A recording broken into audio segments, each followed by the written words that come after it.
RAS परीक्षा के अंतर्गत और आईएएस परीक्षा से भी है इसका संबंध। तो आज हम बात करेंगे किसानों की आय दोगुनी कैसे की जा सकती है। दरअसल 1965 में, यानी ये वह साल है जब भारत में हरित क्रांति नहीं आई थी। 1965 के बाद आई। तो जब हरित क्रांति नहीं आई उस समय भारत की क्या स्थिति थी? एक भारतीय 4 रोटी खाता था, लेकिन 1 रोटी विदेश से आती थी। भारत में 3 रोटी ही पैदा होती थी, यानी यहाँ इतना ही अनाज होता था कि वो 3 रोटी सप्लाई कर दे एक आदमी के, है ना। 1 रोटी जितना अनाज विदेश से आयात करना पड़ता था, क्योंकि यहाँ पैदावार थी नहीं। आज क्या स्थिति है? आज हमारे यहाँ 5 रोटियां पैदा हो रही है। कितनी रोटियां पैदा हो रही है? 5, यानी 5 रोटियों जितना अनाज का उत्पादन किया जा रहा है हिंदुस्तान में, उनमें से 4 रोटी तो खिलाई जा रही है यहाँ के निवासियों को, एक भारतीय को, और 1 रोटी जो बची वो विदेशियों को खिला रहे हैं। यानी विदेशियों को खिला रहे हैं, इसका मतलब क्या हुआ कि 1 रोटी को हम निर्यात कर रहे हैं विदेश में। 1 रोटी जितना अनाज बाहर भेजा जा रहा है। चावल भेज रहे हैं ना, ईरान को भेजा जैसे चावल। तो ये जो स्थिति हुई, जबकि आप देखो 1965 में भारत की जनसंख्या थी 50 करोड़, आज जनसंख्या 125 करोड़, यानी उस समय केवल 50 आदमियों को खाना खिलाना था, आज 125 आदमियों को खाना खिलाना है। इसके बावजूद भी हम इनको भी खिला रहे हैं और एक्सेस उत्पादन करके विदेशियों को भी खिला रहे हैं। ये सब किसने किया? इसमें योगदान किसका रहा? ये किसकी देन है? किसानों की। भाई वो बात अलग है कि नई कृषि तकनीक अपनाई गई, जिससे उन्नत बीज अपनाए गए, वो उसकी जगह है, उसका भी महत्व है, लेकिन कुल मिलाकर परिश्रम तो या मेहनत तो किसानों की है ना। उन्नत बीज आप ही जाते, हर किसान अगर मेहनत नहीं करते, वो परिश्रम नहीं करता, वो खेतों में काम नहीं करता, तो क्या उन्नत बीजों से उत्पादन हो जाता? यानी उन्नत बीजों से हम फायदा उठा रहे हैं, बिल्कुल उठा रहे हैं, लेकिन किसकी बदौलत? किसानों की बदौलत। किसान नहीं होते तो उन्नत बीज चाहे कितने होते, उनका कोई फायदा नहीं मिल पाता। तो ये जो किसानों का योगदान है देश के विकास में, देश को अनाज के मामले में आत्मनिर्भर बनाने में, आज भारत अगर किसी मामले में एकदम सेफ है तो वो है अनाज।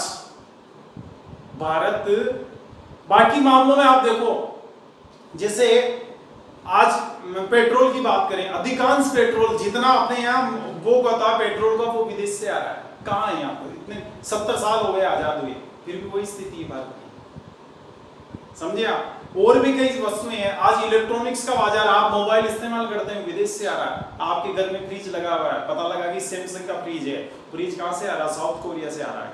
मोबाइल साउथ कोरिया से आ रहा है। ऐप टिकटॉक आप चीन का इस्तेमाल कर रहे हैं। पटाखे, अभी राखी है आज, तो राखी कहां से आ रही है? वो भी चीन की आ रही है। इन मामलों में भारत आत्मनिर्भर नहीं है, हमें रफाल विमान कहां से मंगाना पड़ा? विदेश से मंगाना पड़ा ना भाई, अपने पास लड़ाकू विमान नहीं है। ये बात अलग है कि भारत ने परमाणु बम तो बढ़ा लिया, लेकिन एक हवाई जहाज नहीं बना सका, लड़ाकू विमान एयरक्राफ्ट नहीं बना सका। राइफल भी विदेश से आती है, राइफल हम विदेश से आयात करते हैं, हालांकि परमाणु बम हम यही बनाते हैं। तो ये जो स्थिति हुई ना, यानी हर मामले में कुछ ना कुछ सामान बाहर से मंगाना पड़ता है, लेकिन अनाज ही एक ऐसी चीज है जो सारी यही उत्पादित हो रही है, अपने को जरूरत नहीं विदेशियों के आगे हाथ फैलाने की। तो ये किसका योगदान? किसानों का योगदान। तो देश में अब क्या हुआ कि किसानों का योगदान तो आपने देख लिया, लेकिन आप ये भी जानते हैं कि किसानों की आर्थिक स्थिति बड़ी दयनीय है देश में। आज भारत में गरीब आदमियों की लिस्ट बनाई जाए तो सबसे ज्यादा कौन आएंगे? किसान आएंगे इसमें, यानी गरीबी का दूसरा नाम किसान है। तो देखो, एक तरफ तो बेचारों ने इतना योगदान दिया देश में, और दूसरी तरफ उनकी आर्थिक स्थिति सबसे ज्यादा खराब है। तो ये मांग हो रही है कई सालों से कि किसानों ने देश को आत्मनिर्भर बना दिया है, तो अब समय आ गया है कि किसानों के लिए भी कुछ किया जाए, उनकी भी आय बढ़ाई जाए, उनकी आय सुरक्षित की जाए, उनको भी सेव किया जाए इनकम के मामले में। ऐसा नहीं कि कभी पानी बरस गया तो ठीक है, किसान के घर में उत्पादन हो गया, वो उस दिन उस साल उसकी आय हो गई, बाकी जिस साल पानी नहीं बरसा उस दिन बेचारे वो कि वही वापस गरीबी। ऐसी स्थिति नहीं होनी चाहिए। तो ये जो मांग की जा रही थी ना कि किसानों की स्थिति में सुधार किया जाए, यानी स्थिति कैसे सुधरेगी जब उनकी इनकम बढ़ेगी। तो भारत सरकार ने 2017-18 के बजट में 2017-18 के बजट में ये निर्धारित किया, क्या एक लक्ष्य निर्धारित किया कि 2022 तक किसानों की आय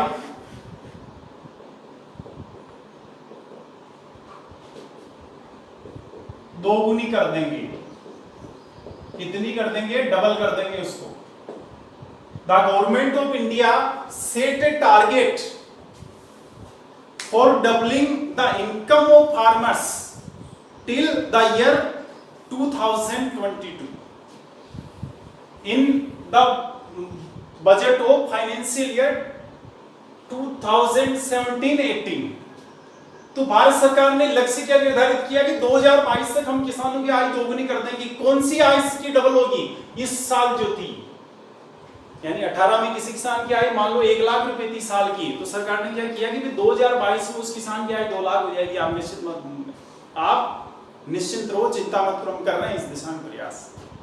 अब आईएएस में आरएएस में जो 2016 वाला एग्जाम था, जो 2018 में हुआ मेन एग्जामिनेशन, उसमें क्वेश्चन आया था मेन एग्जामिनेशन में। आईएएस में क्वेश्चन आया हुआ है मेन एग्जामिनेशन में, 18 वाले में आया था।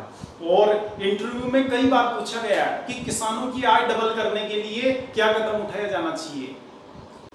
यानी आज हम आपको इस टॉपिक के माध्यम से ये बताने जा रहे हैं कि यदि सरकार को किसानों की आय दोगुनी करनी है तो उसे क्या कदम उठाने चाहिए, यानी हमें सरकार को सुझाव देना है।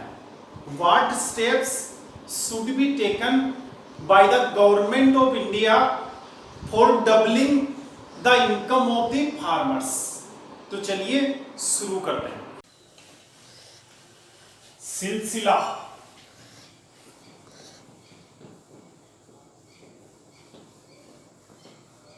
ये एक फिल्म का नाम है और ये फिल्म आई थी 1981 में। इस फिल्म का एक बहुत ही लोकप्रिय गीत है, देखा एक ख्वाब तो ये सिलसिले हुए, फूल भी हो दरमिया तो फासले हुए। इस गीत को वैसे मैं अपलोड करना चाह रहा था, लेकिन कॉपीराइट एक्ट की वजह से हम असफल रहे। इसलिए मेरा आप सभी से आग्रह है कि एक बार उस गीत को आप देखें। उस गीत का बड़ा संबंध है इस टॉपिक से। तो उसमें जो गीत था ना, गीत में क्या था? देखा एक ख्वाब तो ये सिलसिले हुए, फूल भी हो दरमिया तो फासले हुए। चूंकि फूल शब्द का इस्तेमाल हुआ है तो स्वाभाविक है कि इस फिल्म का, इस गाने का फिल्मांकन ऐसी जगह किया जाना था जहां चारों ओर फूल ही फूल हो। इसके लिए फिल्म के डायरेक्टर यश चोपड़ा अमिताभ बच्चन और रेखा को ले गए 7 समुद्र पार नीदरलैंड। एक देश है नीदरलैंड।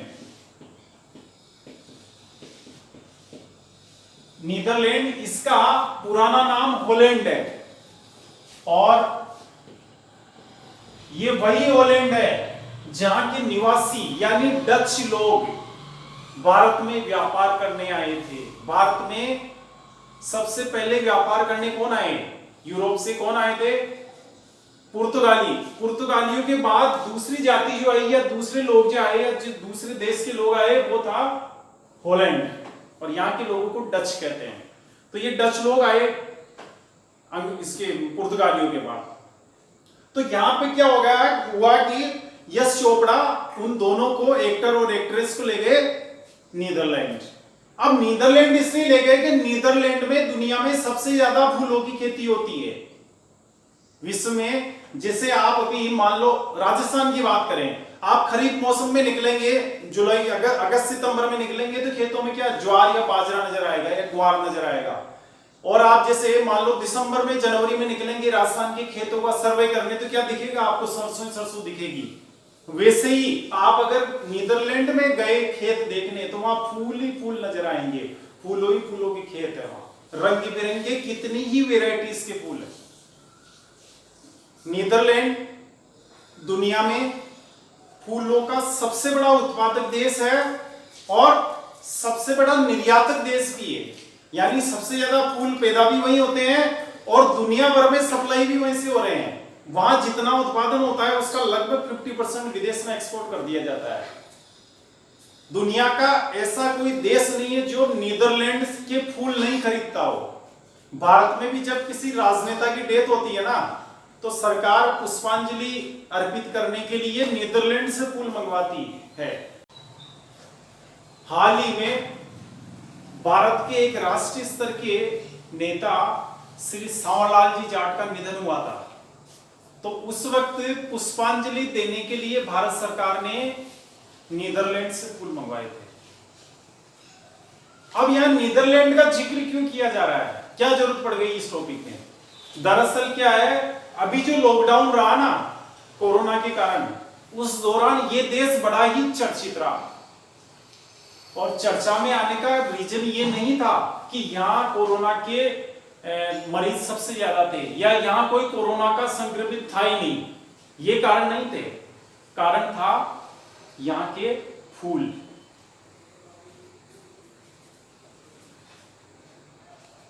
एक्सपोर्ट किया जाता है यहां से।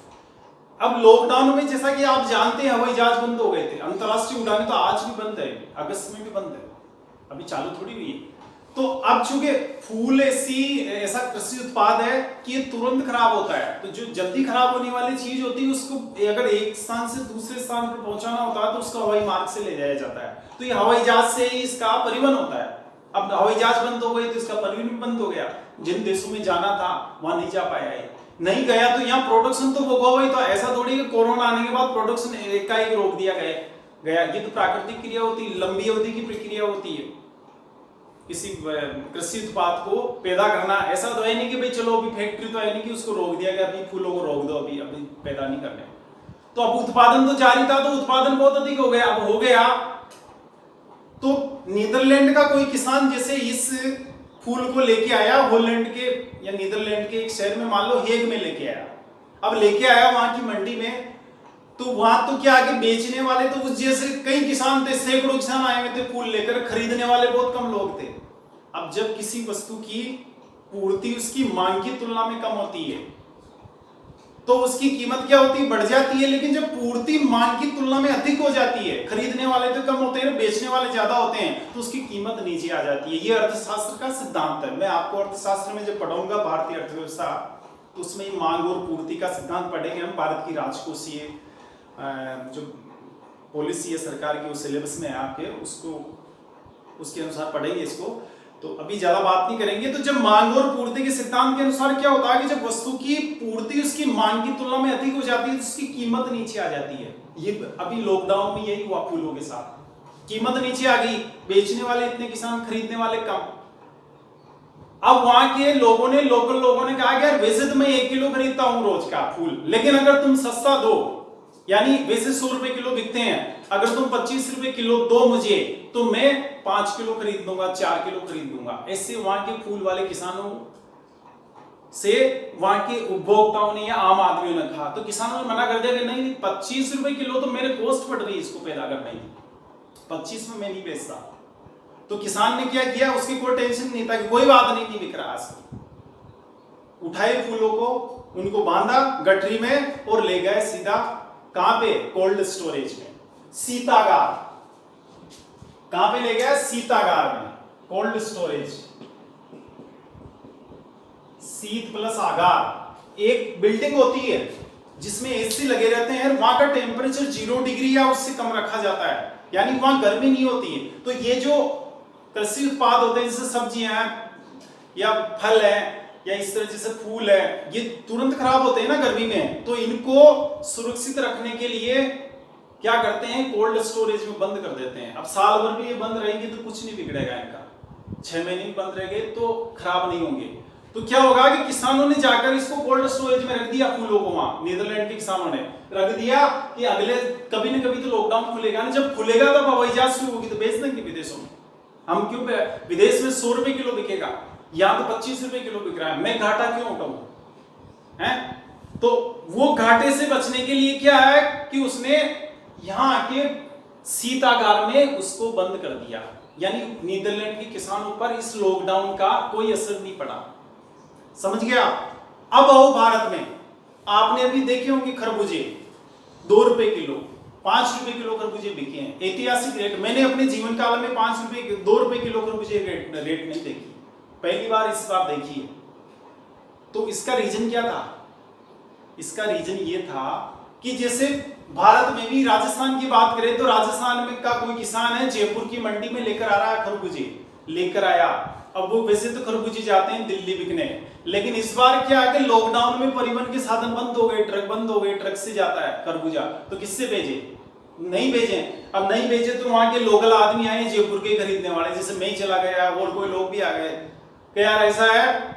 उसने कहा कि वैसे 10 रुपए की रेट है, अगर तू तो 2 रुपए किलो देता हो तो बोल 5 रुपए। किसी ने कहा चलो 5 रुपए में देता हो दे दे। अब किसान ने कहा कि भाई साहब मेरे घर में पैदा करने की कीमत ही 15 रुपए पड़ रही है एक खरबूजे में, और लाना करना वहां से, और अमूमन 25-30 रुपए किलो बिकता है खरबूजा है। तो उसने कहा कि 15 रुपए तो मेरी इसकी प्रोडक्शन कॉस्ट है, उत्पादन लागत है, इतना तो खर्चा ही आ गया इसको पैदा करने में, यहाँ मंडी तक लाने में, और आप कह रहे हो 5 रुपए के देना हो तो दे दे, एकदम अच्छी है। फिर अब नीदरलैंड के किसान में भारतीय किसान में यहां तक तो समानता है, यहां के बाद दोनों में विभेद शुरू हो जाता है। क्या? नीदरलैंड के किसान ने क्या किया? फूलों को, नीदरलैंड के किसान ने फूलों को कोल्ड स्टोरेज में बंद कर दिया, उसके कोई नुकसान नहीं हुआ। लेकिन यहां कोल्ड स्टोरेज नहीं, अब किसान ले जाए तो कहां ले जाए? मंडी में ले आया। अब बेचारे के पास घर में तो कोई जगह है नहीं, उसके पास उसके परिवार के रहने के लिए जगह नहीं है, उसके पास पंखा नहीं है, घर में कूलर नहीं है, कोल्ड स्टोरेज इनके कृषि उत्पादों के लिए एसी लगाना तो बहुत दूर की बात है। समझिए, किसानों के घर में पंखा नहीं मिलेगा, कहीं एसी सोते हैं बेचारे गर्मी में, लाइट ही नहीं उनके घरों में। तो अब अच्छा, सरकार की तरफ से फैसिलिटी नहीं है, सरकार ने अपने यहाँ भंडारण की सुविधा तो है लेकिन बहुत कम है। यहाँ पे सुविधा कितनी भारत में, जितनी डिमांड है उसकी बहुत ही कम है। भंडारण या शीतागार की जो सुविधा है सरकार की तरफ से वो भी बहुत कम है, वेयर हाउस जिसको बोलते हैं, बहुत कम है। मतलब जितना प्रोडक्शन होता है ना वो सारा का सारा उस भंडार गृह में, या इतने भंडार गृह नहीं है कि वो सारा प्रोडक्शन उसमें एडजस्ट हो जाए, उसमें आ जाए। तो क्या होता है, अब नहीं था ना तो किसान को मजबूर होके वो खरबूजे 2 रुपए किलो में या 5 रुपए किलो में उन उपभोक्ताओं को बेचने पड़े। लॉस कितना हुआ? 15 रुपए किलो प्रोडक्शन कॉस्ट आ रही है और बिका माल 5 रुपए की रेट से, यानी 10 रुपए पर किलो का लॉस हुआ। उधर नीदरलैंड के किसान को देखो, कोई लॉस नहीं। अभी लॉकडाउन खुल गया, अब जैसे हवाई जहाज शुरू होगी और वो फूल उसी 100 की रेट में बेचेगा वो, समझे? तो यहां पे अगर भारत में भी इस नीदरलैंड की तरह शीतागार होते पर्याप्त मात्रा में, पर्याप्त संख्या में, तो शायद जैसे वहां फूलों को बंद कर दिया गया वैसे ही हम भी खरबूजों को वहां सुरक्षित रख देते। लेकिन यहाँ नहीं है तो फिर क्या हुआ, ज्यादातर किसानों को मुंह मांगी रेट पे, जिस उपभोक्ता ने जिस रेट पे मांगा उसी रेट पे देना पड़ा, उसको भारी लॉस उठाना पड़ा। तो अब मैं आपको इस एग्जाम्पल के माध्यम से ये बताना चाहता हूं कि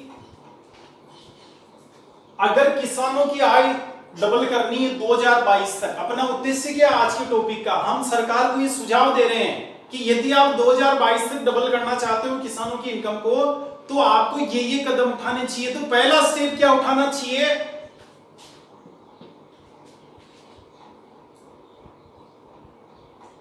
कृषि उत्पादों की बर्बादी को रोका जाए या क्षति को रोका जाए। अब रोकेंगे कैसे? यानी भंडार पर्याप्त मात्रा में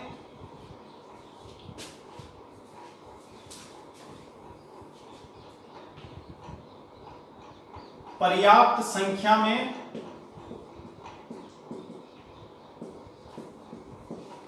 भंडार गृह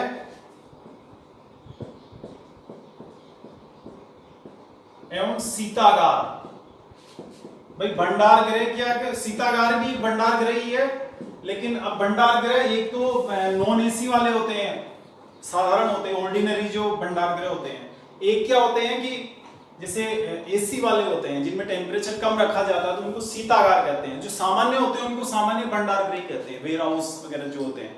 अब यहाँ हमने बताया ना आपको कि भंडार गृह अगर आज स्थापित हो जाते हैं तो ये जो खरबूजे हैं, तरबूजे, आपने देखा होगा, यहाँ तक कि सब्जियां भी आपने भी लॉकडाउन में देखी होगी, बहुत कम पैसे में किसान को, ये मानो कि उस सब्जी को उस पौधे से अलग करने में, मान लो ग्वार फली है, ग्वार फली को उस पौधे से तोड़ने का जो खर्चा है, जो मजदूरी उसको पे करनी पड़ी, वो मजदूरी का पैसा भी नहीं मिला। कई किसान तो हमने देखे हमारी कॉलोनी में, जैसे ऐसे देख के चले गए कि यार 1 रुपए किलो 2 रुपए किलो आप लेंगे।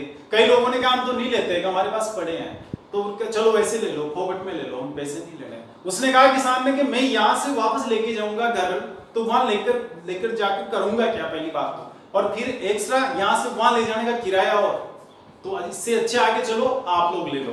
तो निःशुल्क यानी फ्री में कई लोगों को बांट के चले गए हो। तो ये जो स्थिति है ना वो नहीं रहेगी फिर। अगर भंडार गृह होता मान लो जयपुर में, तो वो सीतागार में या उसमें कोल्ड स्टोरेज में बंद कर देता खरबूजे को, और जब अगली बार जो ही लॉकडाउन खुलता तो दिल्ली में सप्लाई कर देता उसकी, समझे। तो उसको वहां दिल्ली में 25 रुपए 30 रुपए जो रेट जो अमूमन मिलती है उनको साधारणतया वो मिलती, तो उसको लॉस तो होता ही नहीं, उल्टे फायदा होता। तो हम ये कह रहे हैं सरकार को कि कृषि उत्पादों की जो बर्बादी को रोका जाए, पर्याप्त संख्या में भंडार गृह और शीतागार बनाकर। अब भारत में इस समय प्रतिवर्ष 1.5 लाख करोड़ रुपए के कृषि उत्पाद बर्बाद हो रहे हैं, समझिए आप बात। अगर आप इसको मुद्रा में कन्वर्ट करेंगे ना, अच्छा, तो उसकी कीमत ये बनती है 1.5 लाख करोड़ रुपए का लगभग। अब ये कभी क्या होता है कि कभी 1 लाख करोड़ का आता है, कभी 1.5 लाख का, तो ज्यादातर 1.5 लाख का ही आता है।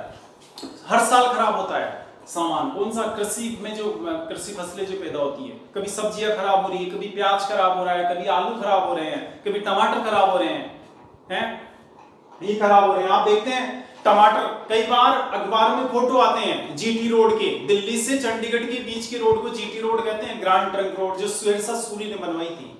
वहां क्या है, उस हाईवे पर किसान, चूंकि पंजाब और हरियाणा का जो कृषि वाला इलाका है, उस इलाके से होकर वो रोड गुजरता है, दोनों साइड में बड़े बड़े खेत बने हुए हैं, और पंजाब और हरियाणा तो बात कृषि के मामले में नंबर 1 पे इंडिया में, वैसे ही आप जानते हैं। तो वहां पर क्या होता है कि टमाटर पैदा हुआ खेत में, अब पैदा हुआ, पता लगा दिल्ली के बाजार में जाना, करनाल के बाजार में जाना है, माल के चंडीगढ़ में जाना है, तो वहां तो टमाटर की रेट ही 3 रुपए किलो आ रही है, 3 रुपए किलो आ रही है ना। तो किसान ने सोचा यार मैं यहां से मेरे खेत से उसको चंडीगढ़ लेके जाऊंगा या दिल्ली लेके जाऊंगा, तो 5 रुपए तो उसको ले जाने की कीमत पड़ रही है, उसको परिवहन का किराया पड़ रहा है, तो फिर ले जाने से सेंस क्या है। तो वो क्या करता है कि चलो इस खेत के सामने रोड, इस रोड पे डाल दो, खाली जगह ये है, तो वहां टमाटरों के ढेर ही मिलते हैं। आपको, आपने देखा होगा अखबार में फोटो आते हैं कई बार। तो ये खराब क्यों होते हैं? अगर कोल्ड स्टोरेज होता तो वो किसान बेचारा रोड पे नहीं फेंकता, फिर उसको भर देता जाके कि मैं अगले साल जब प्रोडक्शन कम होगा तो अगले साल बेचूंगा।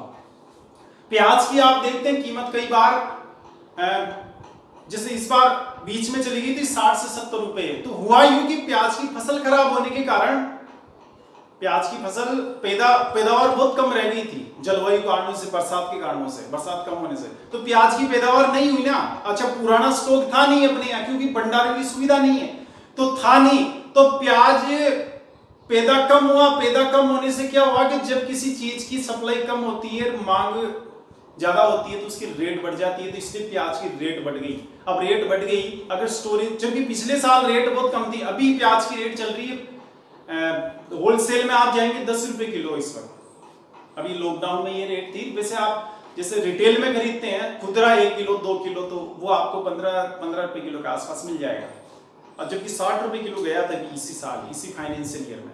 तो 60 रुपए गया ना, क्योंकि प्रोडक्शन नहीं हुआ। अब इस साल ज्यादा है तो प्रोडक्शन अधिक है, तो क्या कि रेट कम है। अब क्या है कि मान लो कीमत इतनी कम हो जाती है कि किसान यहाँ मंडी में लाकर उस प्याज को या मंडी में लाकर बेचे, वो लाने का खर्चा ही वसूल नहीं हो तो फिर वो नहीं लाएगा, वो वहीं खराब कर देगा, वो गिरा देगा, वहीं वो जला देगा फसल को कि मुझे क्या करना वहां ले जाके।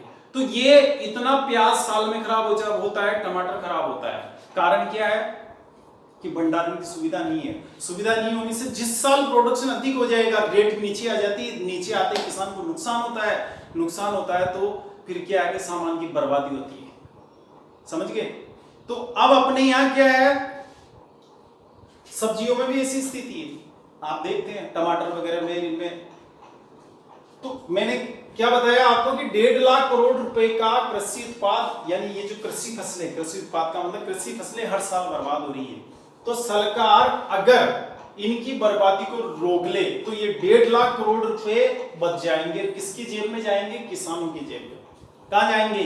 किसानों की जेब में जाने हैं ना पैसे, तो जो बचेंगे, जो यानी जो पंजाब का टमाटर वहां सड़क पर जीटी रोड पर फेंका गया, अगर वो फेंका नहीं जाता और बिकता सही रेट में तो पैसा किसकी जेब में जाता? ज्यादा पैसा तो लगभग सारा पैसा किसान की जेब में जाता ना। थोड़ा बहुत ट्रांसपोर्टेशन का खर्चा है वो ट्रक वाले को मिलता, बाकी तो उसी की जेब में जाता।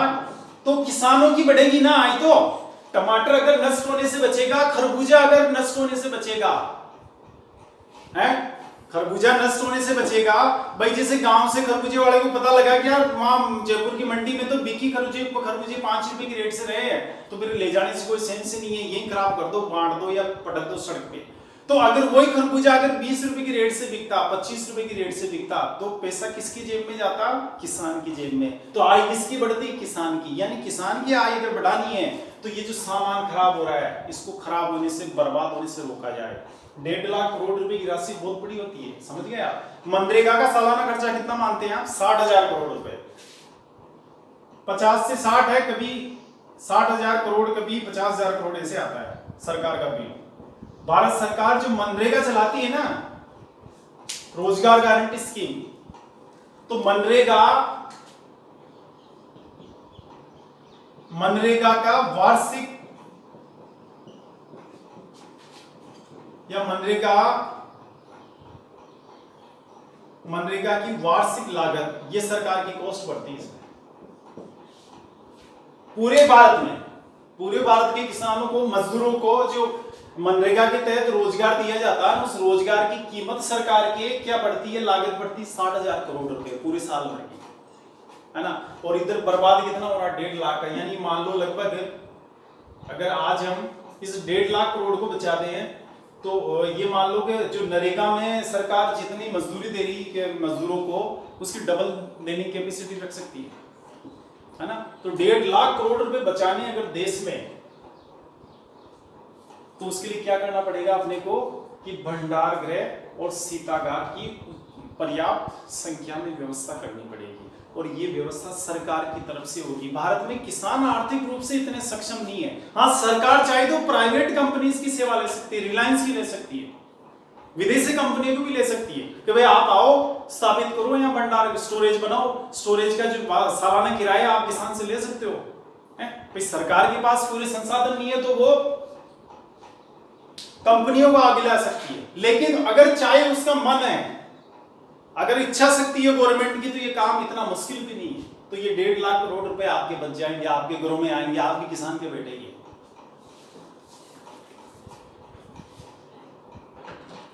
ये तो बात हो गई भंडार गृह, शीतागार, ऐसी कृषि उत्पादों के लिए आवश्यक है जो तुरंत खराब होते हैं, फल सब्जियां वगैरह ये। लेकिन जैसे कई उत्पाद है, मान लो किसान उड़द लेके आया मंडी में, अब वैसे उड़द क्या जल्दी खराब नहीं होता, आपके घर में भी रखेंगे उड़द की बोरियां तो साल 2 साल रह जाएगी, उसका कुछ नहीं बिगड़ता। ज्यादा जरूर है जैसे चूहे वगैरह कुछ नुकसान कर देते हैं, वो कुछ ज्यादा नुकसान होता नहीं है। लेकिन जैसे उड़द मंडी में लेके आया बेचने के लिए, और बदनसीबी से बारिश हो गई, खेत में तो बारिश होती नहीं जब उड़द के पौधे की जरूरत होती है, लेकिन यहाँ जब उड़द पैदा हो जाता है और बेचने आते हैं तो मंडी में जरूर बारिश हो जाती है। क्या समझे? मंडी में बारिश हुई तो वो उड़द खराब हो जाता है किसान का। यहां तक कि गवर्नमेंट जैसे आप देखते हैं सरसों की, गेहूं की, उड़द की, मूंग की लार्ज स्केल पर समर्थन मूल्य पर खरीदारी करती है, करके अब कर तो ली खरीदारी, सरकार ने खरीद तो लिया किसानों से अनाज, रखने के लिए व्यवस्था नहीं, छाया नहीं है वहां, तो क्या होता है कि जब बरसात आती है तो सारा खराब हो जाता है, अखबारों में फोटो छपते हैं, आप देखते हैं। इसके लिए और ज्यादा पुष्टि करने की जरूरत नहीं है। तो अब इसके लिए क्या करना चाहिए, सरकार को मंडियों में पर्याप्त टिन शेडों का निर्माण करना चाहिए। मंडियों में एक ये भी है, मंडियों में पर्याप्त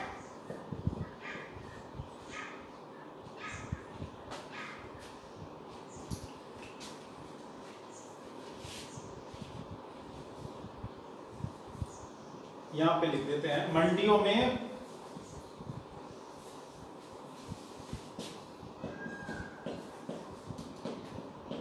पर्याप्त संख्या में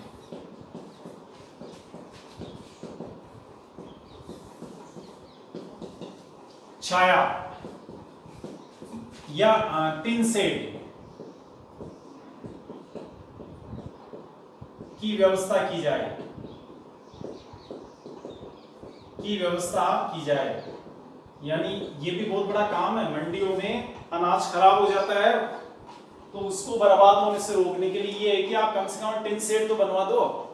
ये जो इस तरह के उत्पाद होते हैं ना, जो वैसे कोई लंबे समय तक सुरक्षित रह जाएंगे लेकिन बरसात से तो तुरंत खराब हो जाते हैं, तो बरसात से सुरक्षा के लिए ये व्यवस्था की जानी चाहिए। ये तो बात हुई इसकी। अब आगे चलते हैं। पहला तो ये कदम उठाना चाहिए सरकार को। अगर ये कदम उठाया तो 1.5 लाख करोड़ रुपए का सालाना फायदा होगा देश को, और वो आय जाएगी किसानों की जेब में, तो इनकी आय बढ़ेगी। पहला स्टेप ये उठाना, यानी जो चीज पैदा हो रही है उसको तो बचाया जाए। नई पैदावार की, उत्पादन बढ़ाने की जो बात है वो तो सेकेंडरी बात हो गई, लेकिन जो प्राइमरी बात है वो क्या है कि जो कुछ पैदा हो रहा देश में उसको तो बचा लो पहले, नया उत्पादन तो बाद में बढ़ाते रहना। तो पहला काम तो वो कर लेंगे। अब दूसरा काम क्या करना है सरकार को, यानी क्या किया जाना चाहिए, कृषि उत्पादन बढ़ाया जाए। कृषि उत्पादन बढ़ाया जाए। भाई जब फसलों का उत्पादन बढ़ेगा,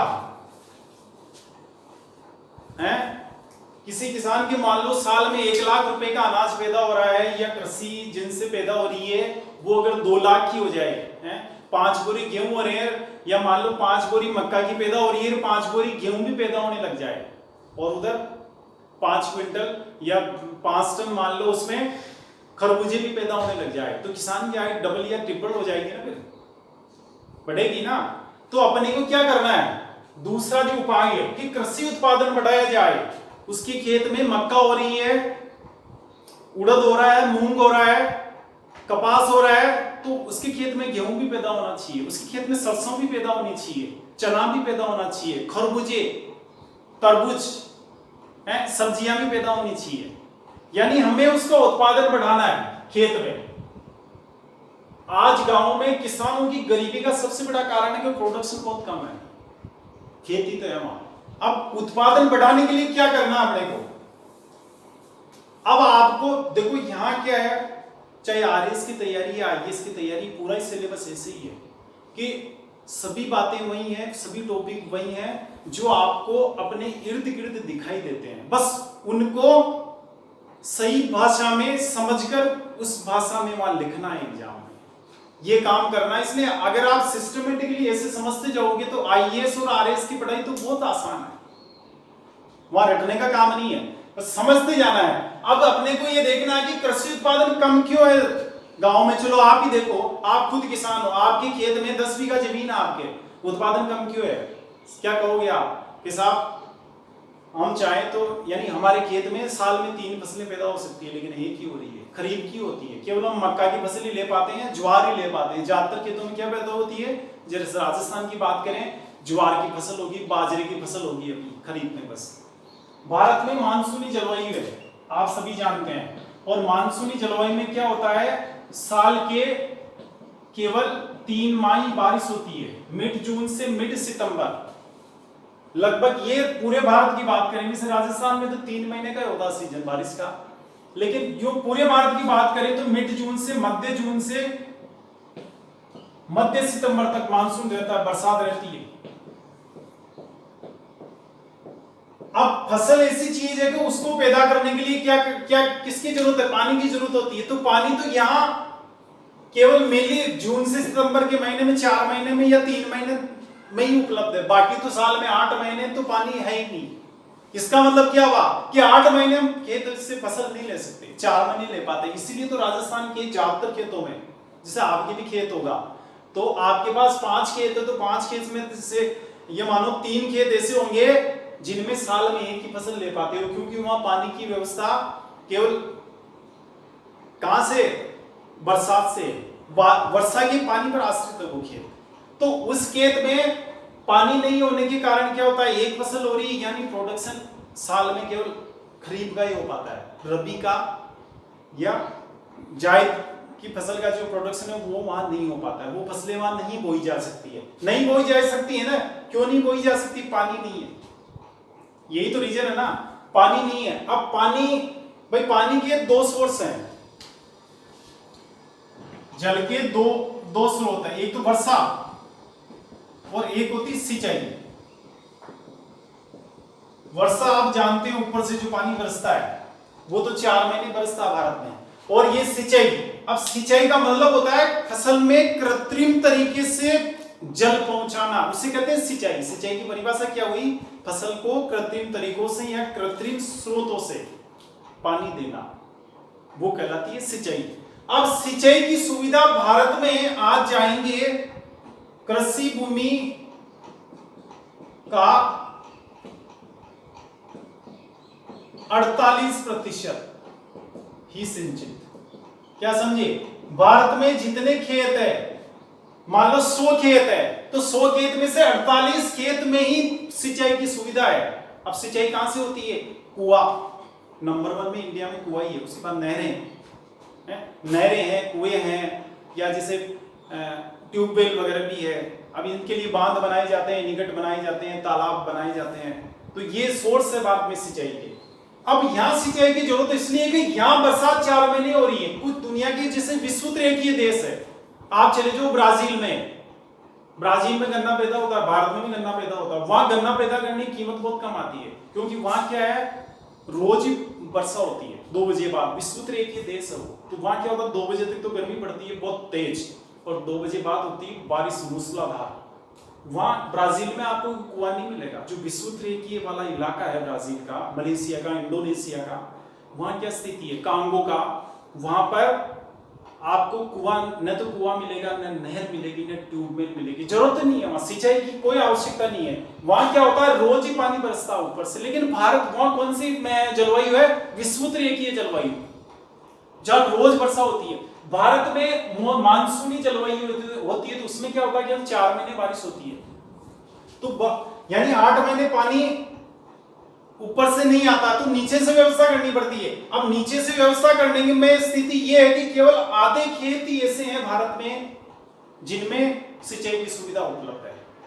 तो अगर जहां ये सिंचाई की सुविधा उपलब्ध है ना, वहां प्रोडक्शन कैसे होता है? अरे जहां नहीं है, अब आपके पास 2 खेत हैं, एक तो ऐसा खेत है जहां पे सिंचाई की सुविधा है, तो आप जानते हो 3 फसलें लेते हो, खरीफ की फसल भी ले लोगे, हैं, उसमें मक्का भी बो दोगे, या जैसे कपास भी बो दिया, बाद में उसमें आप सरसों भी बो दोगे या गेहूं भी बो दोगे, और उसके बाद जैसे चारा वगैरह जानवरों के लिए बो देते हैं, या सब्जियां बो देते हैं, खरबूजे हैं, तरबूजे, ये भी बो देते हैं। तो 3 बार फसल लेते हो ना आपकी उस खेत में, सिंचित खेत में। असिंचित खेत जो है वहां केवल एक ही फसल होती है, ज्वार वाली हो रही है, बाजरा हो रहा है या तिल हो रहा है, यही होता है ना।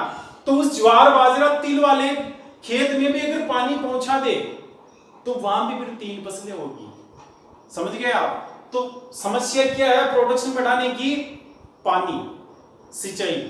तो अब सरकार को क्या करना चाहिए कि भारत में सिंचाई की सुविधाओं का विस्तार करना चाहिए। अभी 48% पे सिंचाई सुविधा है, इसको बढ़ाकर 100% करना है।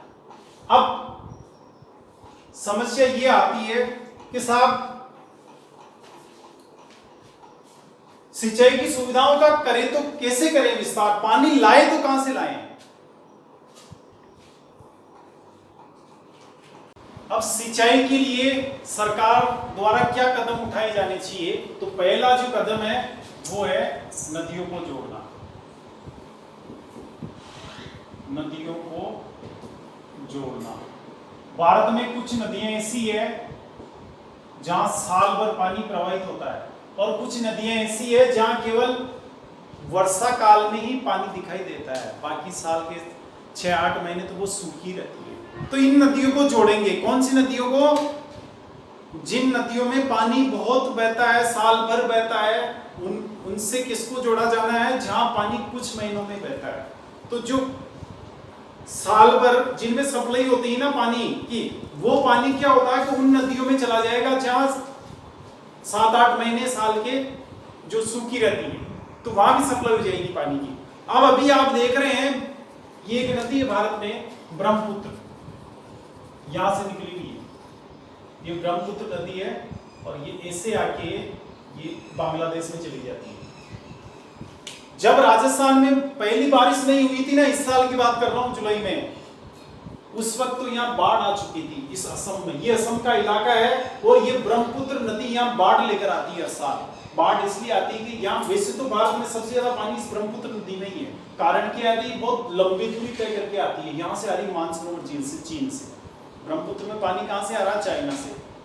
भारत का ये दुर्भाग्य है कि यहाँ सामान तो चाइना से आते हैं, जो आते ही हैं, पानी भी चाइना से आ रहा है। इंदिरा गांधी नहर में पानी चाइना से आ रहा है। सतलज, वो जो सतलज नदी है वो भी चीन से आ रही है। तो अब ये क्या है कि ब्रह्मपुत्र नदी लंबी दूरी तय करके आती है। दूसरी बात, इसके दोनों तरफ बर्फीले पहाड़ है, तो वहां गर्मियों में क्या होता है कि इस बर्फ के पिघलने से पानी आ जाता है और वर्षा काल में बरसात से पानी आ जाता है। तो साल भर इसमें पानी रहता है। अभी बरसात के सीजन में तो भयंकर बाढ़ आती है। अभी आ रही है बाढ़, इन दिनों बाढ़ चल रही है असम में। असम में बाढ़ का सबसे बड़ा कारण है ब्रह्मपुत्र नदी। अखबार में रोज आता है आजकल नाम ब्रह्मपुत्र नदी का, बाढ़ के कारण।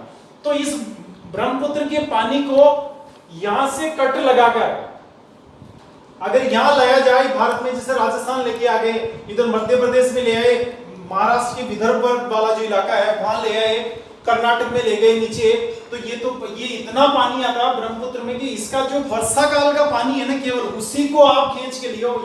यहाँ बांध बना दो बड़े, उन बांधों में ये जो नदियां हैं, इन नदियों में बांध बना दो, एनीकट बना दो छोटे छोटे, और फिर क्या होगा कि ये पानी आके उनमें स्टोर हो जाएगा। वर्षा काल में साल भर उस पानी से पेयजल और सिंचाई की आवश्यकताओं की पूर्ति हो जाएगी। इतना पानी इस ब्रह्मपुत्र नदी में है, और ये सारा का सारा पानी बिना किसी उपयोग में आए हर साल बंगाल की खाड़ी में मिल जाता है। ये स्थिति गंगा नदी की है। ये निकल रही यहाँ से गंगा, और गंगा में देखो आप, ये इस तरह से एक धारा यहाँ जाती है, एक अपने यहाँ कलकत्ता में उगली होकर आती है। तो अब यहाँ गंगा नदी में भी पानी साल भर ही रहता है। हालांकि ब्रह्मपुत्र जितना पानी इसमें नहीं है, लेकिन फिर भी वर्षा काल में तो इसमें भी इतना पानी होता है कि गंगा में जैसे बाढ़ें आ रही है, गंगा की वजह से बिहार में भी बाढ़ें आ रही है, तो वो आ रही है ना। अब पानी यूं ही जा रहा है। इस पानी को भी खींच के लाया जा सकता है। ये तो नजदीकी पड़ती गंगा नदी, तो ज्यादा दूर ही नहीं है। ये रहा इलाहाबाद, कानपुर में कट लगा दो गंगा की। एक बड़ी नहर भी तो निकालनी है यहाँ से, उस नहर को निकाल के, यानी ब्रह्मपुत्र के पानी को डालो गंगा में, और गंगा के पानी को फिर यहाँ दियो। इधर 3-4 जगह कट लगाए जा सकते हैं। यहाँ लगा के ऐसे कट लगा दिया, ये यहाँ से जोड़ दिया, ये जोड़ दिया, ये जोड़ दिया, ये नदियों में सप्लाई कर दी, यहाँ बांध बन जाएंगे, निकट बन जाएंगे, तो पूरे देश में सप्लाई हो जाएगी। समझे आप? तो सिंचाई की सुविधा अगर भारत में विकसित की जानी है तो नदियों को जोड़ना होगा। नदियों को जोड़ने का सबसे बड़ा भारत में जो सबसे सुविधा है वो किसने प्रदान कर रखी? इस ब्रह्मपुत्र नदी ने, और इधर गंगा नदी ने। ये गंगा और ये ब्रह्मपुत्र। अब वैसे अभी अपने भूगोल का नहीं, जो भारत का भूगोल पढ़ाएंगे तो मैं विस्तार से बताऊंगा आपको ब्रह्मपुत्र नदी के बारे में, इधर गंगा के सभी नदियों के बारे में बताएंगे। तो ये तरीका है नदियों को जोड़ने का। यानी पानी कहां से आएगा ये समस्या नहीं है देश में। पानी के लिए सोर्स है अपने पास, ब्रह्मपुत्र नदी है, गंगा नदी है, दो बड़ी भारी भरकम नदियां हैं। अब बात है पैसा कहां से आएगा? भाई बिना पैसे तो काम नहीं हो सकता ना। पानी की 1 लीटर की बोतल भी खरीदेंगे तो पानी, पैसा तो खर्च करना पड़ेगा ना। तो इतना पानी आना है तो फिर पैसा चाहिए, क्योंकि नदियां बनेगी, नहरें बनेगी, तो पैसा कहां से आएगा? कमी नहीं है पैसे की देश में, वो भी टेंशन नहीं है। अभी 1.5 लाख करोड़ वित्त की सुविधा कहां से होगी? फाइनेंस की। 1.5 लाख करोड़ का तो वो माल बचा लिया जाए। अगर वो माल बचा लेंगे ना जो बर्बाद हो रहा था अभी, उस माल को बचाने से 1.5 लाख करोड़ रुपए किसानों की आय बढ़ेगी। किसानों की आय बढ़ेगी ना तो मनरेगा में सरकार को खर्चा कम करना पड़ सकता है। फिर किसानों को वहां मनरेगा के तहत मजदूरी देना जरूरी नहीं है। अच्छा, आप किसी गांव के किसान से जाके पूछ लोगे आपको मनरेगा के तहत मजदूरी चाहिए 100 दिन की, या आपके खेत में पानी चाहिए, तो किसान कहेगा कि हमें मजदूरी नहीं चाहिए, आप तो पानी पहुंचा दे हमारे खेत में, हम तो मजदूरी करने आएंगे नहीं, देखेंगे ही नहीं सरकार की तरफ कार्य, सरकारी काम की तरफ। यानी हमें तो अगर पानी मिल जाता है तो कौन करने जाएगा? उनके खेत में इतनी मजदूरी रहेगी, उनके खुद के खेत में इतना काम रहेगा कि फुर्सत ही नहीं रहेगी उनको सरकार के यहाँ काम करने जाने की। समझ गए? आज किसान क्यों जाता है मनरेगा में काम करने? क्योंकि खेत में काम ही नहीं है। 3 महीने काम होता है केवल, जुलाई से सितंबर अक्टूबर तक। तो जब उसके साल भरी खेत में काम उत्पन्न हो जाएगा, कैसे? जब पानी पहुंचेगा तो 3 फसलें लेगा हो, तो उसको जरूरत ही नहीं मनरेगा की। मनरेगा का सारा पैसा जो मैंने आपको बताया 60,000 करोड़ रुपए हर साल खर्च हो रहे हैं, वो 60,000 करोड़ रुपए अगर इसमें लगाए जाए तो सारी नदियां जुड़ जाएगी। समझे आप? इसके अलावा और भी स्कीम है, मध्याह्न भोजन, दोपहर भोजन। एक तो मनरेगा ये बचाया जा सकता है, जैसे मैंने आपको बताया, एक मनरेगा का ये वो फैक्ट्स लिखा रहा हूं, जैसे आईएएस में बड़ा क्वेश्चन आता है तो उसमें ये सब फैक्ट्स लिखने पड़ते हैं कि साहब सोर्स या पैसे की व्यवस्था ऐसे की जा सकती है। आरएस में भी शॉर्ट में लिखा जाता है, जैसे 50 शब्दों में पूछा था, 100 शब्दों में पूछा गया था, तो 100 शब्दों में भी ये चीजें एक मेन हेडिंग तो लिखे जा सकते हैं। तो मनरेगा का क्या समझे आप? मनरेगा का पैसा इसमें लगाया जा सकता है। एक क्या बताया मैंने आपको? दोपहर भोजन, मध्याह्न भोजन, मिड डे मील। ये स्कीम कैसी है? अगर किसान के खेत में पानी पहुंच जाएगा तो उसकी इनकम बढ़ जाएगी। जब इनकम बढ़ जाएगी तो किसान की पत्नी अपने बच्चे के साथ घर से टिफिन भेज देगी, उसको स्कूल के भोजन की जरूरत नहीं है। वो जानती है स्कूल के भोजन से ज्यादा बढ़िया क्वालिटी का भोजन मैं दे दूंगी। फिर समझ गए? और इसके अलावा आप ये भी जानते हैं, अगर आज किसान संपन्न हो जाता है ना, और जैसा कि आप देखते हैं कई किसान संपन्न भी है गांव में, तो उनके बच्चे प्राइवेट स्कूल में जाते हैं पढ़ने, सरकारी स्कूल में नहीं जाते। यानी मध्याह्न भोजन उनको जरूरत नहीं है। जब संपन्न हो जाएगा किसान तो सरकारी स्कूल में नहीं जाएगा वो, यानी इस स्कीम की जरूरत नहीं रहेगी सरकार को। तो ये पैसा भी इसको जोड़ने में लगाया जा सकता है। इसी कई स्कीम्स है सरकार की। ऋण माफी योजना, जरूरत नहीं ऋण माफ करने की। अगर किसान के खेत में पानी पहुंच गया तो उत्पादन बढ़ेगा तो वो लोन अगर लेगा वैसे जरूरत नहीं पड़ेगी, और लेगा तो भी पैसे आसानी से चुका देगा। 3 फसलें आएगी साल में, क्यों नहीं चुकाएगा वो? कौन आदमी दिवालिया घोषित होना चाहता है? मजबूरी होती है उसकी। क्या समझे? तो ऋण माफी का जो पैसा है, कर्ज माफी जो है, ये पैसे नदियों को जोड़ने में लगाए जा सकते हैं, जरूरत नहीं कर्ज माफ करने की। तो ये तो बात हुई उत्पादन कैसे बढ़ाया जाए। अब इस पे चूंकि इतनी चर्चा करेंगे, अपना टॉपिक विस्तृत है ना, जहां इससे ज्यादा जरूरत नहीं है। भी कभी आपको जैसे आईएएस के बारे में पढ़ाएंगे तो फिर एक पर्टिकुलर भाई उत्पादन कैसे बढ़ाना है मैं एक अलग से टॉपिक लूंगा, तो उसी पे 2 घंटे की 1.5 घंटे की चर्चा होगी, तो फिर उसको और विस्तार में बता देंगे आप। अभी इतना ही बस, इसमें आगे चलते हैं। एक सिंचाई सुविधा बढ़ाने के लिए एक उपाय और किया जा सकता है कि जैसे खेत का पानी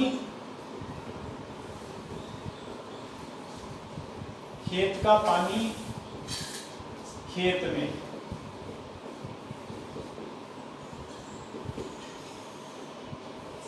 यानी इसका मतलब क्या है कि पानी को, वर्षा जल को समुद्र में जाने से रोकना। अभी साल भर पहले बिशुलपुर के बांध में इतना पानी आया था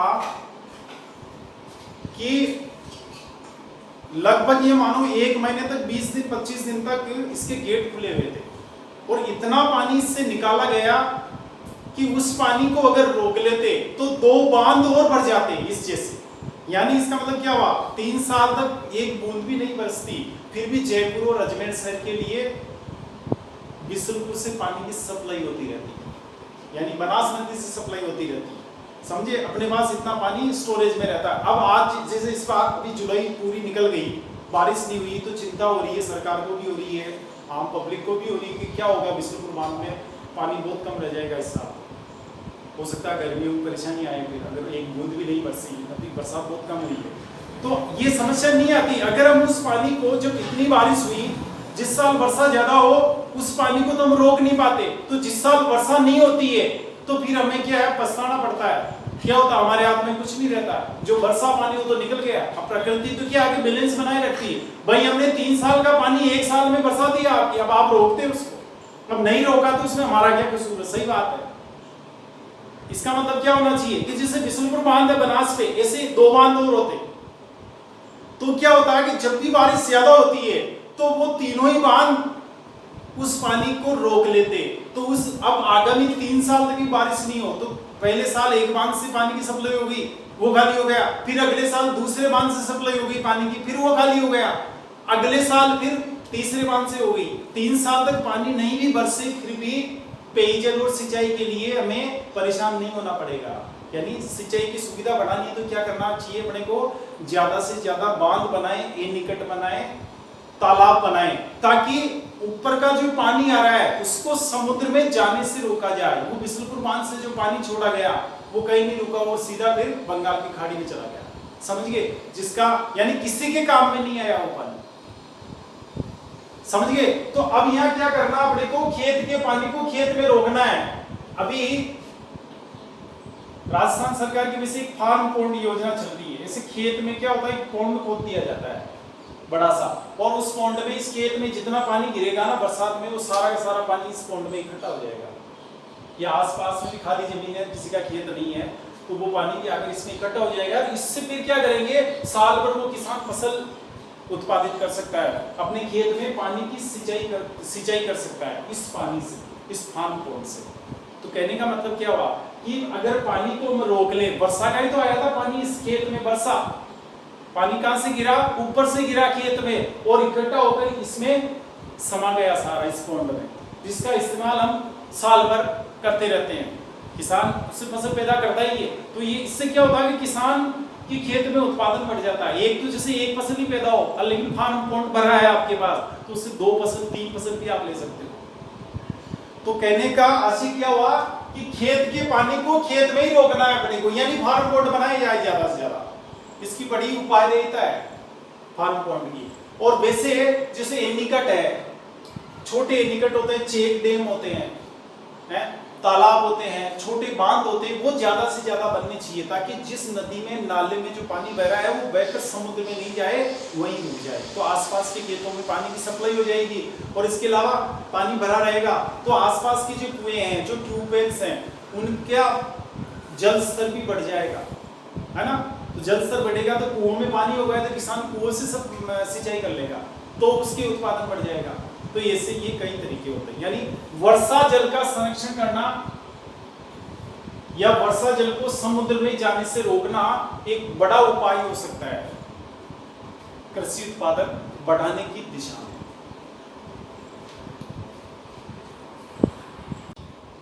किसानों की इनकम बढ़ाने के लिए तीसरा कदम क्या होगा, विपणन व्यवस्था में सुधार। विपणन का मतलब समझते हैं, इंग्लिश में कहते हैं इसको मार्केटिंग, सामान को बेचना, वस्तुओं की खरीद बिक्री, वो विपणन कहलाता है, मार्केटिंग कहलाती है। अब भारत में कृषि उत्पादों के विपणन में, उसकी जो विपणन की व्यवस्था है, जो सिस्टम है, उसमें कई दोष है, जिसके कारण उत्पादों की कीमत का अधिकांश भाग दूसरों के हाथों में चला जाता है, किसान के पास नहीं पहुंच पाता है। तो किसानों की आय बढ़ाने के लिए तीसरा उपाय क्या होगा, विपणन। तीसरा उपाय विपणन व्यवस्था में सुधार।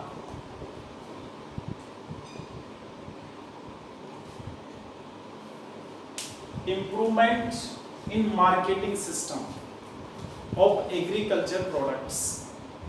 अब यहां क्या होता है, जैसे आप टमाटर खरीदने गए, किससे खरीदने गए आप? रिटेलर से। किसान को तो आप जानते नहीं, आपको क्या मालूम कौन से किसान के पास टमाटर है कि नहीं है, किस गांव में है या है नहीं, किसान दूसरी जगह रहता है। आप टमाटर खरीदने गए ना, अब गए तो आपको टमाटर मिला 20 रुपए किलो, आपने रिटेलर से खरीदा, ठेले वाले जो रहते हैं ये 1 किलो 2 किलो आधा किलो पाव ये जो बेचते हैं, इनसे खरीदा आपने 1 किलो टमाटर 20 रुपए किलो मिला। समझ गए आपको? तो क्या आप ये समझते हैं कि ये 20 रुपए किसान की जेब में गए, या इस चलो 20 तो नहीं गए, ये तो आप भी जानते, सारा तो किसान के पास नहीं जाएगा, लेकिन बहुत ही कम अंश उसके पास पहुंचा है। 20 रुपए में से किसान के पास गए हैं मुश्किल से 5 रुपए। कितने गए? 5 रुपए। तो 15 रुपए कहां चले गए? एक्चुअल में क्या हुआ कि किसान जब बेचने आया जयपुर की मंडी में, तो किसान क्या करता है, टमाटर जब लेके आता है ना, तो वो इन ठेले वालों को, ये जो रिटेलर होते हैं, खुदरा जिनको कहते हैं, जो छोटी छोटी क्वांटिटी में बेचते हैं सामान को, इनको नहीं बेचता। वो एक बीच में और होता है होलसेलर। कौन कौन होते हैं? एक तो होता है किसान, समझना इसको सिस्टम को भी। एक किसान होता है, एक होता है थोक व्यापारी जो थोक में सामान को खरीदता और बेचता है, एक होता है खुदरा व्यापारी।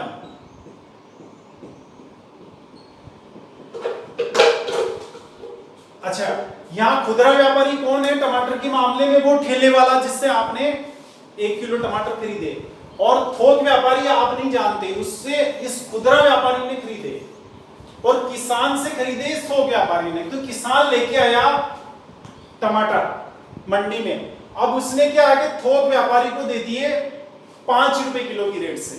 किस रेट से दिए उसने? यानी किसान को कितने मिले? 5 रुपए। इसको 5 मिल रहे हैं, इसको मिल रहे हैं, इसने बेचा 10 रुपए किलो। 5 रुपए किलो जो माल खरीदा ना, वो 10 रुपए किलो इसको इसने खरीदा। भाई इसकी जो सेलिंग रेट है वो इसकी परचेजिंग रेट है, इसने 5 रुपए किलो बेचा, तो इसने यानी 5 रुपए किलो खरीदा, तो इसने क्या किया? 10 रुपए किलो में इस खुदरा व्यापारी को बेच दिया। तो खुदरा व्यापारी ने क्या किया? 20 रुपए किलो में आपको दे दिया। तो इसकी बेचने की रेट 5 रुपए, इसकी बेचने की रेट 10 रुपए, इसकी बेचने की रेट 20 रुपए। यानी इसकी जो बेचने की रेट 20 रुपए है, तो इधर खरीदने की रेट 10 रुपए है। तो प्रॉफिट, अब लाभ किसको कितना हुआ? लाभ के बजाय आप इसको ये कहें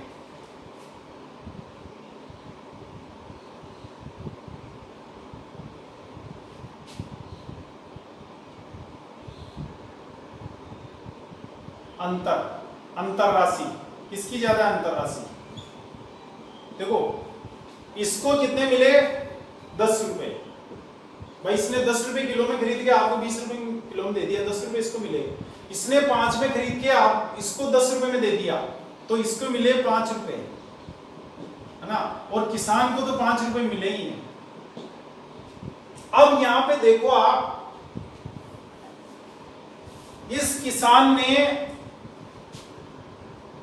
टमाटर बोते हैं तो कम से कम 3 महीने तो पौधा रहता ही है ना, उसकी सेवा करनी होती है ना दिन रात। यानी किसान ने दिन रात इस पौधे की सेवा की 3 महीने तक रेगुलर 24 घंटे। दिन में भी उसकी रखवाली करनी होती है, जानवरों से, सुअरों से, नीलगाय से। रात में भी करनी होती है, नीलगाय रात में भी अटैक कर देते हैं। इसके अलावा सर्दी, बरसात, गर्मी, सब जगह बेचारा किसान रात भर वहां किसान में वहां खेत में पड़ा रहता है।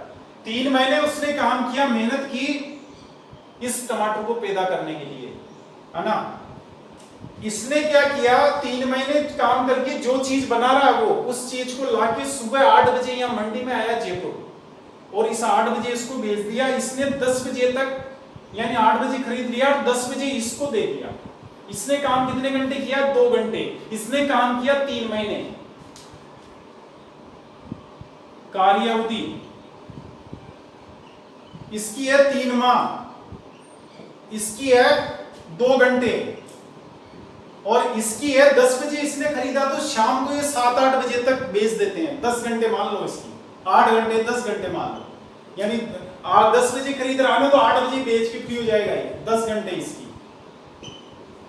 अब आप समझना, इसने 3 महीने काम किया, 5 रुपए में बेच रहा है। अच्छा, कॉस्ट भी बढ़ रही है उसकी, फिर 3 रुपए तो मान लो जैसे टमाटर की कॉस्ट भी बढ़ गई, खाद बीज भी दिया उसमें, अच्छा पानी भी पिलाया, मोटर भी चली, या इंजन चलाया तो डीजल चला, तो वो पैसा, तो इसके 3 रुपए तो कॉस्ट ही बढ़ गई, तो पैसा कितना मिला इसको? 2 रुपए मिल रहे हैं। कुल मिलाकर लाभ जो है ना इसका, वो तो 2 रुपए ही है किसान का। इसका प्रॉफिट कितना है? 5 रुपए। भाई इसको तो कुछ कॉस्ट लगानी नहीं पड़ी ना, सुबह से 2 घंटे काम किया, इसका प्रॉफिट कितना? 10 रुपए। अब देखो आप, 10 घंटे काम करके इसने कमाए 10 रुपए, 2 घंटे काम करके इसने कमाए 5 रुपए, और 3 महीने काम करके इसने कमाए 2 रुपए। अन्याय किसके साथ हुआ?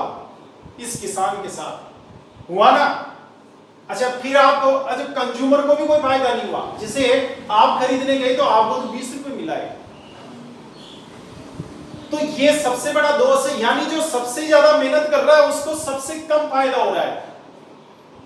जो सबसे कम मेहनत कर रहा है, 2 घंटे काम किया और 5 रुपए लेके चला गया है। बाकी 10 बजे से लेकर 6 बजे तक कोई और काम करता है, कोई नौकरी करता है किसी ऑफिस में, सरकारी में या प्राइवेट में। सरकारी में कर सकता है, 10 बजे जाते हैं ऑफिस वाले, 9:30 का टाइम है, लेके 10 बजे फ्री हो गया, 2 घंटे करता है थोक व्यापारी काम। तो ये 2 घंटे काम करके 5 रुपए कमा रहा है, कितनी कम मेहनत है इसकी, प्रॉफिट कितना है इसको। ये 10 घंटे 8 घंटे काम कर रहा है और इसको 10 रुपए मिल रहे हैं, इसकी भी मेहनत किसान की तुलना में तो बहुत कम है। तो अन्याय हो गया ना किसान के साथ। तो ये भारतीय कृषि बाजार की विपणन व्यवस्था का ये सबसे बड़ा दोष है, जिसका लॉस उठाना पड़ रहा है इस किसान को, कि बेचारा इतनी मेहनत करने के बाद भी इतना कम फायदा अपनी जेब में लेके जाता है। समझ गए आप? अब यहां पर अगर किसान को फायदा पहुंचाना है तो क्या करना पड़ेगा? इसके लिए सबसे बड़ी व्यवस्था ये है, अब हम सुझाव दे रहे हैं सरकार को कि इसको खत्म किया जाए और इसको खत्म किया जाए। आप समझे बात को? व्यवस्था ऐसी हो, या तो सरकार खरीद ले, सरकार खरीद के फिर उपभोक्ताओं को दे। अब यहां मामला क्या फंस रहा है, जैसे 20 रुपए में आपने खरीदा टमाटर, अगर ये दोनों ही नहीं हो और आपको 15 रुपए में मिल जाए, है ना, उधर सरकार उससे किसान से 15 रुपए में खरीद ले। समझ गए मेरी बात? तो किसान से 15 रुपए में गवर्नमेंट खरीद रही है और 15 रुपए में उपभोक्ताओं को दे रही है। जैसे सरकार कई सामान बेचती है ना, केरोसिन, चीनी है, गेहूं है, जैसे खाद्य सुरक्षा योजना के तहत चावल है, दाल है, ये सब चीजें भी तो बेच रही है सरकार। खाना भी बेच रही है, नाश्ता बेच रही है अन्नपूर्णा योजना के तहत। तो इसको बेचने में क्या दिक्कत है? सब्जी को, टमाटर को बेचने में क्या दिक्कत है? भाई जब नाश्ता ही बेच रही गवर्नमेंट तो इसको भी बेच सकती है। तो यहां क्या होता है कि सरकार जैसे अन्नपूर्णा योजना के तहत स्टार लगा के सरकार दे रही है खाना, तो वो अगर किसान से 15 रुपए किलो में टमाटर खरीद ले और इधर उपभोक्ताओं को 15 में दे दे, नो प्रॉफिट नो लॉस में, तो क्या होगा? ज्यादा से ज्यादा ये हो सकता है कि यहाँ 14 रुपए में खरीद ले, 1 रुपए सरकार की कॉस्ट आती है, सरकार की जेब से पैसा नहीं लगाना चाहे तो 14 रुपए में खरीद सकती है, 15 रुपए में बेच दे। यहाँ 1 रुपए से ज्यादा खर्चा नहीं आएगा मैनेजमेंट का, व्यवस्था का, उसका बेचने करने का, जो आदमी रखेंगे करेंगे। तो यहां क्या होगा? किसान को कितना मिला? 15 रुपए, और उपभोक्ताओं को कितने देने पड़े? 15 रुपए। इसका मतलब क्या समझिए, किसान को तो फायदा हो गया, जो 5 रुपए मिल रहे थे ना वो 15 मिल रहे, तो 10 का प्रॉफिट तो किसान को हुआ और 5 का प्रॉफिट हुआ आपको, कंज्यूमर को, उपभोक्ताओं को, आम आदमी को। उसको सस्ता मिल गया ना माल।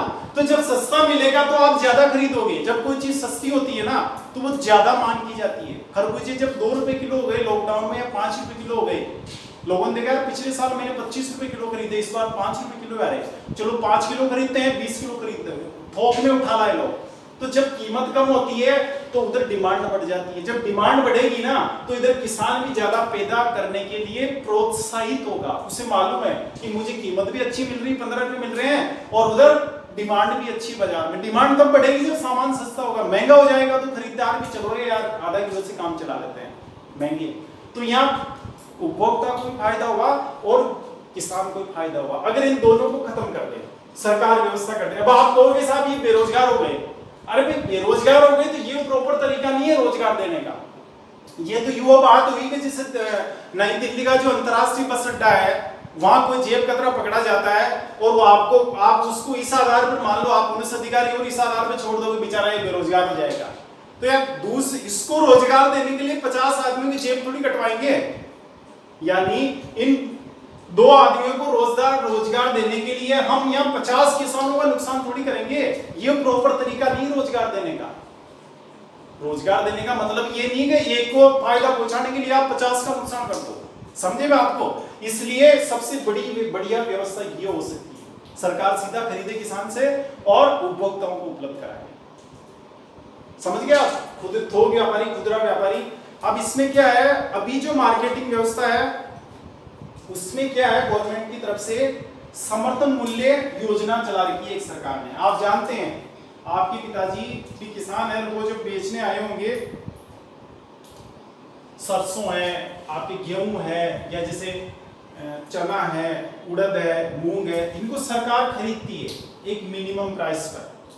मान लो बाजार में रेट सरसों की 3000 है ना, अचानक से गिर गई तो फिर सरकार क्या करेगी, उसको 4000 की रेट पर खरीदेगी। उसको मालूम है कि 3000 रेट तो किसान की कॉस्ट ही पड़ रही है, तो वो जो प्राइवेट व्यापारी को बेचने जाएगा तो उसको लॉस हो जाएगा। तो सरकार क्या करती है कि भाई चलो बाजार वाले आपसे 3000 खरीद रहे, आप हमें 4000 में दे जाओ, तो किसान को लॉस नहीं होता है। और जब ये घोषणा पहले हो जाती है समर्थन मूल्य की, जब फसल बोई जाती है, खरीफ के समर्थन मूल्य की घोषणा खरीफ की बुआई 15 जुलाई से पहले हो जाएगी, जून में हो जाती है। और इसी तरह रबी की फसलों की बुआई होती है अक्टूबर नवंबर में, उससे पहले सरकार घोषणा कर देती है कि सरसों की जो समर्थन मूल्य जो कीमत रहेगी वो 4000 प्रति क्विंटल रहेगी। तो किसान निश्चिंत हो जाता है कि बाजार में प्राइस है 1000 रुपए पर क्विंटल जाए या 2000 जाए या 3000 जाए, मुझे तो 4000 सरकार देगी, सरकार खरीदेगी मेरे से। उसकी कोई टेंशन नहीं होता है कि ज्यादा उत्पादन होने से कि रेट नहीं टूट जाए। तो हर साल सरसों को उत्पादित करने के लिए प्रोत्साहित होता है, वो मेहनत करता है कि यार अपने को कीमत की चिंता नहीं, वो तो मिलनी है। समझ गए? तो समर्थन मूल्य स्कीम गवर्नमेंट ने चला रखी है, सन 67 से चल रही भारत में, आज से नहीं है। तो उससे क्या है, ज्यादातर जो कृषि जिन्स है उनकी उचित कीमत किसानों को भी मिल रही है भारत में। लेकिन जैसा मैंने आपको बताया, सब्जी, फल, सब्जी, ये जो है, अब इनको खरीदने वाला कोई नहीं। अगर लोग अभी जैसे खरबूजे आए लॉकडाउन में, अगर सरकार 15 रुपए किलो खरीद देती समर्थन मूल्य पर, जैसे सरसों को खरीदती है या चने को खरीदती है या उड़द को खरीदती है, वैसे अगर खरबूजे को खरीद देती, तरबूज को खरीद देती, तो खरबूजे वाले किसान को लॉस नहीं होता। जैसे सरसों वाले को नुकसान नहीं हुआ है, वैसे खरबूजे वाले को नुकसान नहीं होता। लेकिन भारत में व्यवस्था क्या है, अभी इनके समर्थन मूल्य सरकार द्वारा घोषित नहीं किए जाते। सरकार इनकी न्यूनतम प्राइस पर इनको नहीं खरीदती, यानी इनकी कीमत अगर बाजार में गिर जाती है तो सरकार आगे आकर इनकी सही कीमत किसानों को नहीं देती है। इनके मामले में किसानों को भगवान भरोसे छोड़ रखा है सरकार ने कि बाजार में जो भाव है वहां बेच के चले जाओ चुपचाप, हमें मतलब नहीं है। अरे भाई मतलब नहीं है, आपको मतलब नहीं है तो किसको मतलब नहीं? किसानों ने देश को आत्मनिर्भर बना दिया। आज हमें किसी के आगे हाथ फैलाने की जरूरत नहीं है, फिर आप किसानों से कह रहे हो कि हमें मतलब नहीं है, ये कौन सी बात हुई? तो अब ये काम नहीं चलेगा। जो भी सरकार अगर बने रहना चाहती है तो उसको क्या करना पड़ेगा, उसको ये जो फल वाले हैं, सब्जी वाले किसान हैं, इनको भी उचित प्रोत्साहन देना पड़ेगा उत्पादन के लिए। प्रोत्साहन कैसे मिलेगा? यदि उनके उत्पादों को सही कीमत पर खरीदा जाए, सरकार खरीदे इनको समर्थन मूल्य की। समर्थन मूल्य आप समझते हैं ना, मैंने पिछले वीडियो में विस्तार से बताया है समर्थन मूल्य क्या चीज होती है ना, अब यहाँ बताने की आवश्यकता नहीं है। तो समर्थन मूल्य पर इनकी कुछ कृषि उत्पाद जिनको आज नहीं खरीदा जा रहा है, कई ऐसे उनको खरीदा जाए, यही इस मामले में अपना सुझाव। समझ गए आप? तो एक तो ये है विपणन व्यवस्था में सुधार किए जाए, यानी जिनकी खरीद सरकार द्वारा नहीं की जाती है समर्थन मूल्यों पर, उनकी की जाए, और ये जो बिचौलिया सिस्टम है ये समाप्त किया जाए।